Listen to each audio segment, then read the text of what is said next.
Hello friend, मैं YouTube channel में आप सभी का स्वागत है। हम लोग आज एक बहुत ही ट्रेंडिंग न्यूज़ के बारे में बात करेंगे, जिसमें अभी जस्ट 15 तारीख को बीपीएससी टीचर का भर्ती का एग्ज़ाम हुआ है, जिसमें पेपर लीक कर गया है। तो दोस्तों, ये पेपर लीक क्यों हुआ, कैसे हुआ और ये माफियाओं का कितना तक पहुँच है, कितना तक इन लोग का जलवा है, वो चीज़ को हम लोग समझेंगे। और इस पर आयोग जो है चुप्पी साधे हुआ है, और ऐसा नहीं है कि ये पहली बार हो रहा है।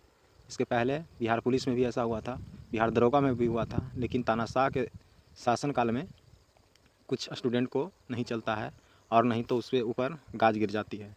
तो ऐसा कब तक चलेगा पता नहीं, लेकिन पढ़ने वालों लड़का जो भी दोस्त रहते हैं इससे डिफेक्टेड होता है। तो सरकार को इस पर कुछ अपना फैसला सोचना चाहिए और कैसे इसको रोका जा सकता है, क्योंकि माफियाओं का ऐसा माहौल हो गया है कि इसको रोकना पॉसिबल नहीं है। उत्तर प्रदेश, बिहार, झारखंड कहीं भी एग्ज़ाम से पहले क्वेश्चन पेपर आउट हो जा रहा है। और खैर बिहार तो इसमें है, क्योंकि नीतीश कुमार सिर्फ अपना कुर्सी चाहता है, और कुर्सी चाहने की वजह से कितने युवाओं को भविष्य के साथ खेला जा रहा है, इसका पढ़ने वाला ही बंदा समझ सकता है। क्योंकि वो दिन रात एक छोटे कमरे में रहकर पढ़ाई करता है, और जब एग्ज़ाम में बैठता है अपने मेहनत की दौलत पे, और पता चलता है कि उसको तो 150 में 150 दूसरा को क्वेश्चन ही मिल गया है, तो बताइए कि उसके ऊपर क्या बीतता होगा, उस कहाँ से चला पाएगा। तो इस सब बात को समझना चाहिए। तो चलिए इसके बारे में, इसकी रिगार्डिंग हम बात करते हैं। टियर 3 पेपर लीक मामले में छपाई से पूर्व ही पेन ड्राइव में लिया गया था प्रश्न। बताइए, अब पढ़ने वाला बंदा का क्या पता है, लड़का का क्या पता है कि ये छपाई होता है, वहीं से लीक हो जा रहा है। अब आदमी क्या करेगा, नॉर्मल आदमी है तो उसको बोला जाता है कि नहीं ऐसा कुछ नहीं है, लेकिन रियल में है। बिहार में जब भी अभी तक एग्ज़ाम हुई है, उसमें पेपर माफियाओं का इतना ज़्यादा जलवा बढ़ चुका है, और उसके ऊपर कोई कार्रवाई नहीं होती, क्योंकि नीतीश कुमार के ही मंत्री लोग हैं, इसमें नेता हैं, कोचिंग संस्थान वाला माफिया है ना। तो ये सब अपना एक ऐसा राजस्व बना लिया है कि इसको रोकने के लिए कठोर से कठोर कानून नहीं बन रहा है, और साथ में कोई इस पर एक्शन भी नहीं ले रहा है, जिसकी वजह से युवाओं को एकदम डीमोटिवेट होना पड़ रहा है। अब क्या करेगा 10 साल 15 साल।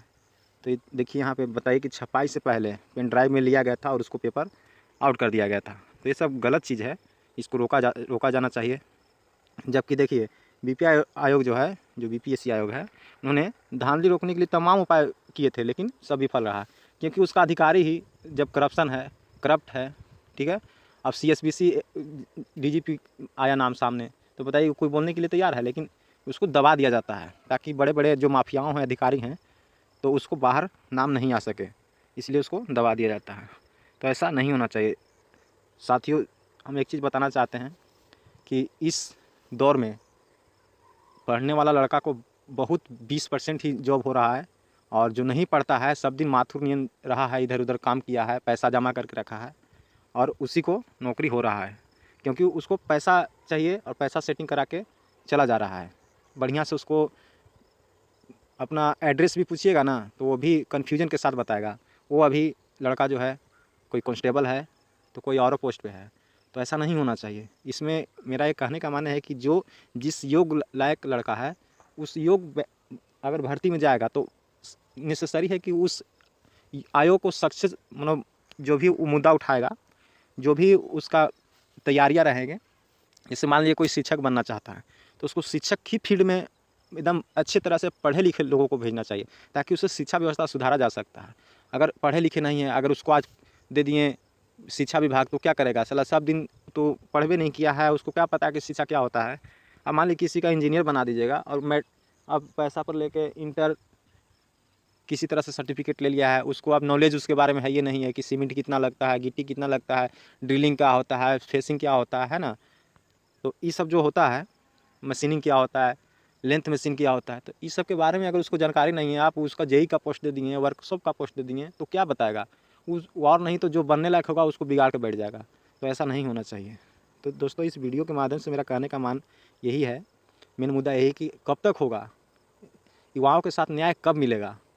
और नीतीश कुमार अपना कुर्सी बचाने के चक्कर में सभी युवाओं के साथ खेल रहा है, और कोई बात नहीं है। तो कब तक खेलेगा, और ऐसा नहीं होना चाहिए। और जो भी युवा तैयारी करते हैं, तो अपना वोट दें तो अपना सोच समझ के दें, ठीक है। तो क्योंकि गिरोह का इतना मुद्दा बढ़ गया है, ठीक है दोस्तों, नेक्स्ट वीडियो में कुछ और बात करेंगे, इससे रिलेटेड कोई न्यूज़ होगा तो। बहुत बहुत धन्यवाद।